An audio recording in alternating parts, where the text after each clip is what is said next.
The Clog at the Mill, a story by Michelle Emerson, read by Beverly Chen. Welcome to Thimbleberry Stories, where warm and cozy tales await you.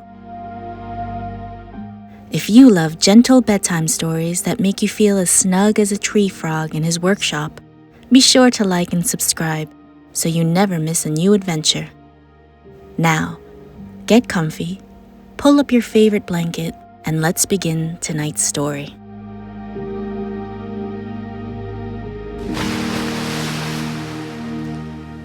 In the heart of Thimbleberry Village, nestled between rolling green hills and winding cobblestone paths, stood the old wooden watermill. The mill's great wheel turned steadily with the river's gentle current, grinding flour for soft loaves of bread, golden cakes, and warm, buttery biscuits. Every spring, however, the mill stopped. As the seasons changed and the snow in the mountains melted, twigs, leaves, and bits of forest debris floated down the river and clogged the water wheel. But the villagers knew this happened every year, and so they were always prepared. They stored extra flour in their pantries and waited for the final rush of spring meltwater to clear the mill. When the river flowed strong and fast, it would wash away the clog, and life would go on as usual. Only this year was different. The winter had been long and cold, and the mountain snow was melting more slowly than usual. The villagers' flour stores were running low. The baker, Mr. Squirrel, worried that soon he would have no flour left to bake bread.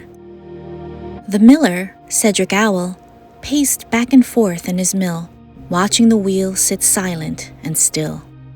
The villagers tried not to worry, but each day, more flour bins sat empty. They gathered in the village square, wondering what to do. That's when Tinker the Tree Frog heard about the problem. Far below the village, in the quiet shadows of Thimbleberry Woods, Tinker lived in a tiny tinkering workshop nestled beside a still, glassy pond. His little home sat beneath the twisted roots of an old oak tree, where ferns and moss grew thick and the air was cool and damp. Tinker loved to tinker. While other frogs spent their days leaping through reeds, Tinker built clever contraptions and curious inventions. As he sat in his wooden rocking chair, listening to the wind in the trees, an idea began to form. If the clog comes every year, he thought, why not build something to clear it before the river does? He jumped up, pulled on his vest, and hurried to his pedal-powered cart. Tinker's souped-up cart was one of his proudest inventions. It was small but sturdy, with wooden wheels, shiny brass levers, and a bell that gave a cheerful ding when he rang it. It could carry all sorts of things, and today it would help him gather supplies. With a determined kick of his feet, Tinker pedaled out of the woods and into the warm, golden glow of Thimbleberry Village. Tinker's first stop was Robbie Beaver, who delivered baskets of fresh bread for the baker, Mr. Squirrel, on his bicycle. "Robbie," Tinker called, pedaling alongside him, "do you know where I can find an old bicycle tire?" Robbie thought for a moment. My father fixes my bike when my tires wear out. If anyone has a spare, it's him." Tinker thanked him and rode to Marty Beaver's repair shed, a cozy wooden workshop just past Thimbleberry Bridge.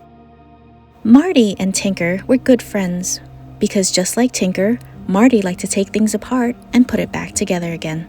He was working on a wooden wheel when Tinker arrived. "An old bicycle tire?" Marty mused. "I just took one off Robbie's bike last week. It's too worn for riding, but I bet you have a plan for it." Tinker grinned. "I certainly do." Marty handed over the bicycle wheel, and Tinker tucked it into his cart before pedaling away. At Lily Pond, Granny Duck was outside her cozy cottage, rocking on her porch and humming as she shelled peas. "Granny Duck, do you have a pot and a wooden spoon you don't need?" Granny Duck waddled inside and returned with a well-loved, sturdy pot and a wooden spoon smoothed from years of stirring stews. "These have served me well," she said. "Now let them serve you." Tinker placed them gently in his cart and waved goodbye as he pedaled away. By the bubbling river, Ollie Otter lay stretched out on a dock, watching the water ripple. "Ollie, that fishing rod, may I have it?" Ollie grinned sleepily. "It won't catch fish anymore, but if you can use it, take it." Tinker thanked him and tucked it safely into his cart. At Humphrey's bookshop, the kind old tortoise rummaged through his desk and pulled out a tarnished pocket watch. "The time is always wrong," he said, "but the gears still turn." Tinker thanked him and added it to his growing collection of parts. At the riverbank, Bella Beaver was admiring her latest dam when Tinker arrived. "Bella, your vines are the strongest I've ever seen. May I have a few?" Bella smiled and pulled a bundle of sturdy, twisting vines, placing them into Tinker's cart. "Go build something wonderful, Tinker." That night, beneath a blanket of stars, Tinker worked by the glow of the firefly lantern. By morning, the Mill Saver 3000 was ready.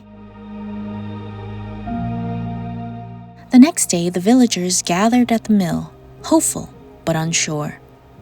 Tinker's contraption sprang to life. The gears turned the bike wheel, which activated the fishing line, which lowered the pot into the water. The wooden spoon helped to clear debris as the pot collected the twigs and leaves.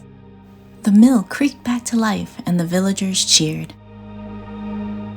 Tinker wiped his hands and smiled, knowing that Thimbleberry Village would always have warm bread on their tables. The end.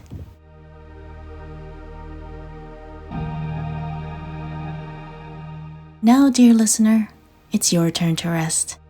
Close your eyes, snuggle up, and let the stars twinkle just for you. Tomorrow will be a wonderful day, perhaps even an adventure of your own. Good night, little dreamer. Sleep well.